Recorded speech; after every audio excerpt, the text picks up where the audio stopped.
Hello, silver fans. This is T, and you're in the place to be for silver education, acquisition, and entertainment. Hey, the place to be is commercial rare coins and precious metals in beautiful Fort Lauderdale, Florida. Hey, more specifically, Lauderdale by the Sea, which is a wonderful place to be. I'm interviewing Brian Kuszmar. He's a coin dealer with over 30 plus years of experience. Not only is he a wealth of knowledge, but he is also a fascinating character. Brian prefers not to be on camera, so the video is filled with images from his awesome shop. And let me tell you, this is the type of video where you just set yourself up with a cup of coffee, sit back, and enjoy.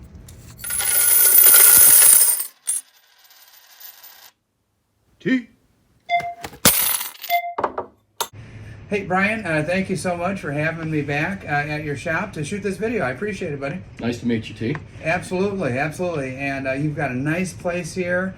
I panned around. I've looked at a lot of your stuff, and I still have a few more items to look at. But tell me a little bit about the shop, the history of the shop. How long have you been doing this here? This place is 1995. Actually, I started it with a partner, Robert Lessie, who's no longer here, but started it with him many years ago. However, I started in the business a long time ago back in, my father's a dealer. So okay. I grew up in the coin business. I grew up in the precious metals business. Went through the 80s markets and the markets since then, and worked for my father, and him and I worked together for some years. But you know, families can be a little bit tough when you're working with your family, and sure. Kind of went off on my own. And Bob Lessie again. Bob Lessie and I started this in '95. So. Wow! So you've seen a lot then throughout the years. And what was it like? Say, for example, the last big shoot up to almost $50 an ounce silver back then was crazy busy. Yeah, 2012. I had more employees then too, so I'm kind of concerned about this upcoming boom that we're going to probably see. But yeah, it was crazy. It was absolutely crazy here. We probably had our largest gross sales ever. You know, in the bullion business, you spend the periods in between the lulls and the highs, giving all that money back you made during the highs. So for a lot of the bullion dealers out there, it's a low margin business. But 2012 was just off the hook. It was a crazy. I did very well.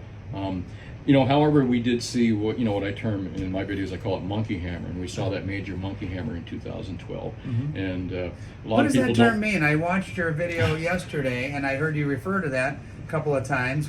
Can you explain it? It's not an original term. I think I saw it on a ZH article one time, Zero Hedge, way back when I saw the term, and I just started using it on my own. It just simply means manipulative behavior, you know, just hammering something down like a monkey mindlessly hitting a nail or something, you know, just hammering the market down. And that's kind of just a phrase. That's how I used it, the term monkey hammering. But you know, we saw that clearly in retrospect. I see it much more clearly now, but we did see a major market get monkey hammered down by collusive bank positions, large collusive commercial banks. Yeah, and it seems like even them getting busted for it and getting fined for it, it doesn't stop them. I say it all the time, you know, it was, too big to fail, not too big to bail, and obviously too big to jail. So we did see some really terrible, I mean, it was almost overnight. If you go back and you look at the charts when it happened in 2012, you can look at the charts and say, that's just not natural how it went. It fell off a cliff. Yeah. It literally fell off a cliff. But when you start to see how they manipulate these markets, and actually you're in the Chicago area, right up by the CME, huh? Yeah, you could sure throw a rock am. Right outside. You could throw a rock right at their place, couldn't you? Sorry. Yeah, absolutely. I would. Sorry. I'm just joking, actually. But during those time periods when it does shoot up, are you stocking up for that in anticipation of a silver shortage? Are we in a silver shortage now? At the beginning of one? I know the U.S. Mint just recently stated they're not going to do those Morgan dollars and the peace dollars for 2022, citing a silver shortage as the reason. And are you seeing that? Are you feeling that? We've been seeing it for quite some time. I saw it before 2020, I went to fill a 5,000 ounce silver deal for a guy, which is not really abnormally large. Remember, we're in South Florida here. Yes. And there's big players down here. I may be a small shop, but we do big business. And I bet I've seen the size of the yachts here. Yeah, it's just incredible. And they how much you money could be here people during have. the day, and they walk in here, multi-millionaires and billionaires. You wouldn't recognize them by Really? the way they dress, or it's the guys that don't have money that are dressed well. I'm sorry, I shouldn't say that. Well, in South Florida, they blend in very well. But no less, in 2020, we had a deal. It's not uncommon to get 5,000 ounce silver deals or more. And less, more frequently, but we had a hard time filling that for a client, and we started to realize that stuff was getting tight in 2019. 2020, things just kind of went crazy, got really tight, premiums went crazy again, which some people try to attribute to greedy dealers, which is nonsense. But I'm sorry, I have a tendency to digress. No, that's okay. I talk to a lot of dealers, and that's my thing. I go to coin shops. I want people, my viewers, to support their local coin shops. And what I've learned over the years doing this is that you guys are on a pretty tight margin. And, the percentages that you make off of each ounce of gold or each ounce of silver isn't what people think it might be at first glance. Are you seeing a lot of new people coming in? Oh, yeah, a lot of new people coming in. But it's been a steady flow since I kind of look at this market, bull market, in a longer view. I'm good with a macro view. I can step outside things and look at things from a macro point. One of the things I'm good at in life. But I take a look at this bull market we're currently in, starting in 2016. Okay. And these markets build real slowly. However, the long-term macro effect on gold and silver markets has been since Nixon took us off closed the gold window, more or less. It's just been a choppy upward motion, upward as currency, the value of what you can buy with your money goes downward. So those two, if you inverted one over the other, they're almost matching each other. Let me talk a little bit about a video in looking at the macro view. Inflation. You were talking about that on yesterday's video, which I love, by the way. And by the way, viewers, I will be putting Brian's YouTube channel in the description below, and it is quite a treat not only to talk to a coin shop owner, but also a fellow YouTuber, and he does some awesome stuff and a little bit longer format than me. So if you're interested in a good deep dive, one of the things you talked about was inflation, and so 1970s inflation, you showed an amazing chart that showed inflation over the years. Do you anticipate, can you imagine in your wildest dreams, 1970s inflation was experienced in the way back then? It's called the U.S. Misery Index, and there's all kinds of different ways you can view it. I think the Misery Index I was showed the while unemployment levels have decreased, the inflation levels have increased. The overall misery level is higher as a result of this, and because of the inflationary period. And you were asking, are we going to see 70s type inflation? Oh yeah. I think what we're going to see now is an accelerate. We've seen inflation since if you look at the 70s, we're similar, in age. I don't want to say, but similar in age. And over your period, you've seen the buying power of the dollar just decline. Yes, so absolutely. What I believe we're just seeing because of 2008 and them pumping huge amounts of money into the system is just that accelerated. It's easier to see. It's like watching a kid grow. If you're around a child all the time as a parent, you don't really see that. But if you're the uncle, it's like, 8 months later, holy smokes, And I think that's what we're seeing because of the accelerated inflation rate. And this is, again, the value of the dollar dropping, as I said on that graph. If you inverted those two, we're going to see an accelerated version of that. So I suspect at some point we should see an accelerated version of the upside in metals because of that. But yeah, I think we're going to see some. Look at car prices. Yeah. Used car prices. Look at I've got a 19-year-old daughter, silver. so yeah. Everything but silver. I'm sorry to say, which shows you though how again my opinion on silver market is heavily manipulated. Hey, this is all good stuff, and it's a treat to speak with Well, thank someone you. with your background and your perspective. Hey, I used to collect a lot of American Silver Eagles, and I stack really, and I have slowed down, or I'll buy one on occasion, Sure. for a graduation gift or a birthday or something like that. But ASEs, boy, oh boy, what do you think's going to happen there? Have you seen people still buying those? I have basically taken all the Silver Eagles I have, except for a small group of them, and sold them all to another dealer.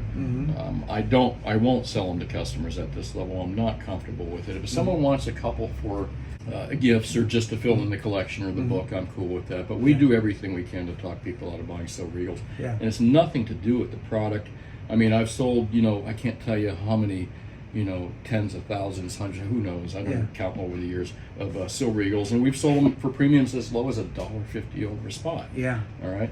But at 10, 12, 14, I mean, I got near almost $10 an ounce premium from a large dealer that a lot of people buy from online, who I'm not going to talk about it, but I sold all mine because I figured, listen, I'm not putting my customers into Silver Eagles, and if it's insane, when you can buy cheaper, not as pretty, but generic products, which are getting expensive as hell right now, if you notice. I certainly have. But even 1 ounce generics are half the price, less than half the price of Silver Eagles right now, and how do you justify that? I know, and the shame of the matter is, Eagles used to be the no-brainer. You want to add weight to your stack, you get 8 Eagles, and not anymore. At $2.50 over, $3 over, but maybe I'm just jaded and spoiled now because I remember $1.50 over Silver Eagles. Same here. $2.50 is what I used to pay pretty consistently. But a premium's a premium, and when you start looking at 5, 7, 10, you start to realize, well, I got to recover that somehow. But especially when you look at Silver Eagles at 5, 7, 10, Silver Maples, Retain, all these Sovereign products, when they get up into that 7, 8, 9, 10, and you can still look at generic products that are in the $4 to $5 range, you got to go with it. I mean, it's like gold when I talk about gold. Gold Eagles, $130 over in small quantities. Gold bars, $80 over, maybe 75. I think we got them like that. But Atmex and those guys are $80 over. You could still buy from Atmex, get 2 ounces of silver for the same price. A gold bar, 2 ounces of silver for the same price you can buy a Gold Eagle. What makes more sense? Yeah. Owning the premium or owning the extra 2 ounces of silver? I hear you. I hear you. So, what are people buying lately? What are you seeing the most of? Silver seems to be the go-to product here. We're seeing a lot of people buying silver, more than gold. I mean, it's probably, it's tough to say. It's probably 100 ounces of silver or something for every ounce of gold we sell. But again, I'm just throwing those numbers out there. Silver, far more. We sell a lot more. Okay. Because I think people recognize it's undervalued. Yes. I think more and more people are recognizing that it's one of the few commodities out there. I mean, everything else, inflation, what you asked me, everything else is shot through the roof except for silver. Exactly. And gold, really, if you think about it. I mean, too. And again, this goes back to what I believe are manipulative positions in the comics and other markets as well. So, but I digress. I appreciate that. As a silver stacker, I've always felt that silver was undervalued, and that's why I steered towards silver.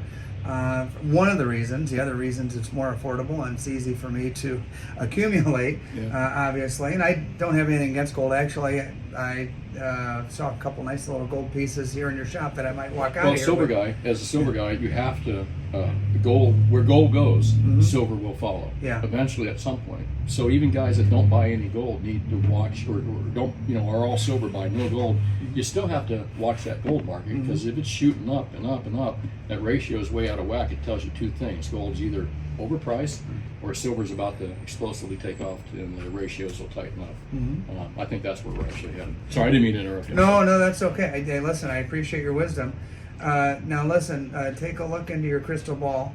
January 1, 2023, silver spot price. What do you think? Oh, wow, that's tough to say. Again, macro. I mean, that's macro enough question, I guess. So, again, I think we might see an explosive side, move up to the $35 plus range, 50. there's so many things happening. There's so many things that are culminating together. I mean, if there was no black swan events like wars going on, you know, and sanctions, and we didn't have economic problems, I'd be hesitant to say that we'd be moving much beyond. And if the CME and COMEX wasn't having credibility issues, which I think they're going to have, like the LME, I think that prices would be about maybe a little bit higher. So, however, there's all kinds of things coming together right now, and the biggest thing is I've been saying for a long time that the silver market is physical silver being the dog, paper markets being the tail. For decades, the paper markets have been wagging the dog, so to speak. We're getting to a point pretty soon here because of physical problems with physical silver. And you mentioned that Mint earlier, that we're short on silver, that the dog is going to start wagging the tail of paper markets. And I think we're starting to see that. As far as shortages above ground, I get people on my videos in the comment section, there's no shortage of silver. You know, you're crazy. They're confusing with above ground shortage with something that I learned from Ted Butler is available. Just because silver is above ground, just because there's 80 billion or whatever the heck ounces above ground, it doesn't mean that's available. Right? Especially at these levels. So at some point when prices of silver, I mean, there is a large amount of silver above ground, but what is available for sale now? You know, a lot of people aren't selling at these levels, waiting. Investors especially are waiting for higher levels. Sure. So all the silver that you stack, I stack, everyone stacks, that's not available. Right. It's above ground, but it's not available. So this is where I think a lot of people confuse when we say silver shortages in the industry. Doesn't mean that, like it evaporated or it's like chocolate cake and everyone ate it. But what's available to eat? Yeah, available to buy. It's in strong hands. Yeah, strong hands. Yeah, perfect answer. Yeah, you know the skinny on that. Hey, let's switch topics a little bit regarding. You do a lot of numismatics here. Or do you specialize in a particular type of coin, or?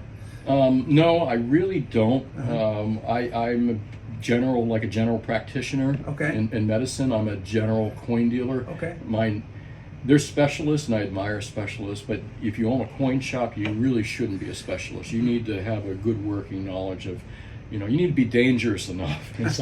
You need to know foreign coins. You need to know some, ancient coins, at least to recognize stuff. I have a general knowledge of a little bit of everything, but the strong point, everyone starts in silver dollars, so I know silver dollars really well, but I do U.S. gold, I do foreign. Again, general would be the best description. Sorry. Hey, let's talk a little bit about your YouTube channel, Commercial Rare Coins and Precious Metals. How long ago did you start that? About 2 years ago. Marcello, who you met, he helps me out with all this stuff. He's the editor of the videos, and he talked me into it. He came in one day and says, "You got to do these videos, man." And he says, "There's not many guys out there that have stores with your experience." And I didn't know at all. I just that's how I started it. My first videos, I had like 7-8 people watching, and listen, I threw my arms up like a victory. Gosh, there's someone listening to me.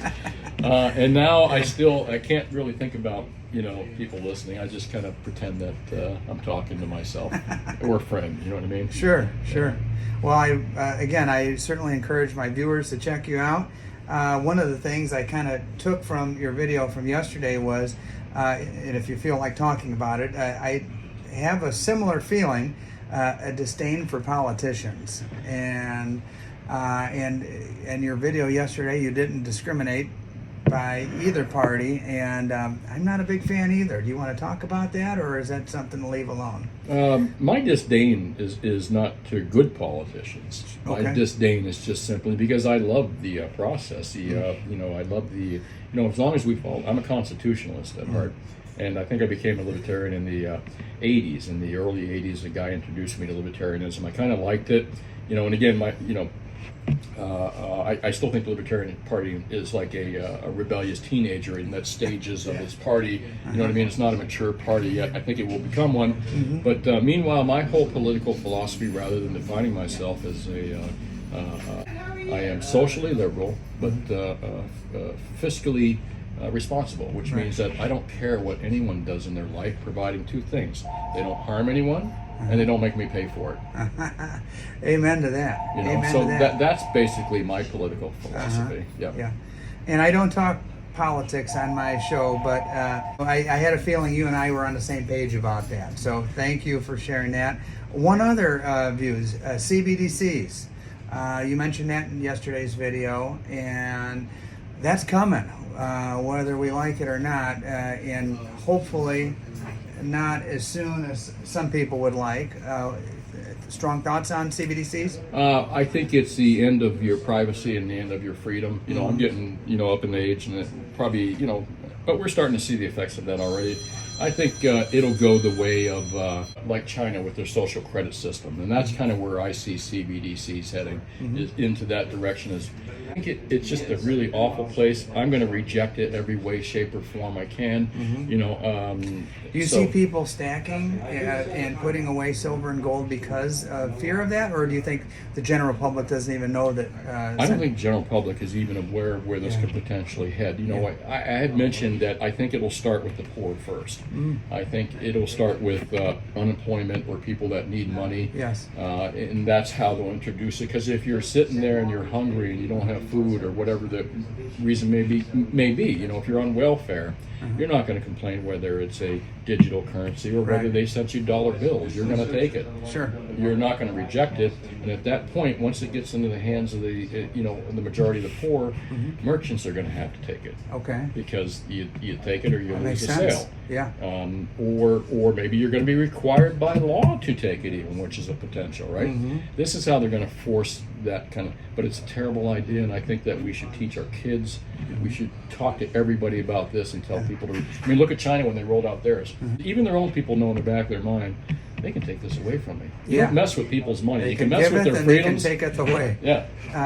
When I talk to my friends about it, they're all, for starters, they think I'm crazy because they've never heard about it, and but I fear that they will, and they will soon, and it might happen with tax returns possibly. If you get a $1,200 tax return, they send it to you digitally in that format. Who's going to not figure out how to use it, right? Exactly. Especially if it becomes just part of the banking products out there, But again, here's the danger of it is now all of a sudden they don't like what you say, and they take that back from you. Before your electric bill gets paid. And that's programmable, meaning they can shut it off on you, or you're not allowed to spend it on certain things. Think about that. Yeah. Okay. Think for We're on the same page. Think for yourself, question authority. That's how you signed off yesterday, encouraging your viewers to think for themselves, question authority. Can you expound on that a little bit? Timothy Leary said that, and I think when I never saw the quote until I was in my 20s, that before internet. It's kind of before internet. I read the quote somewhere. I said, that is cool. Well, you grow up in an environment of school, and you grow up in the environment of your parents and society in general. You're kind of doing their narrative. It's the narrative that you learn from society. Okay, and when I heard that, I said, "Oh, you mean, wow, I can question authority." You know what I mean? Now Timothy Leary, his character for sure, but it really had an impact on me at an early age, and I think that. If you can get past the LSD part of Timothy Leary, that it's a wonderful thing to teach kids.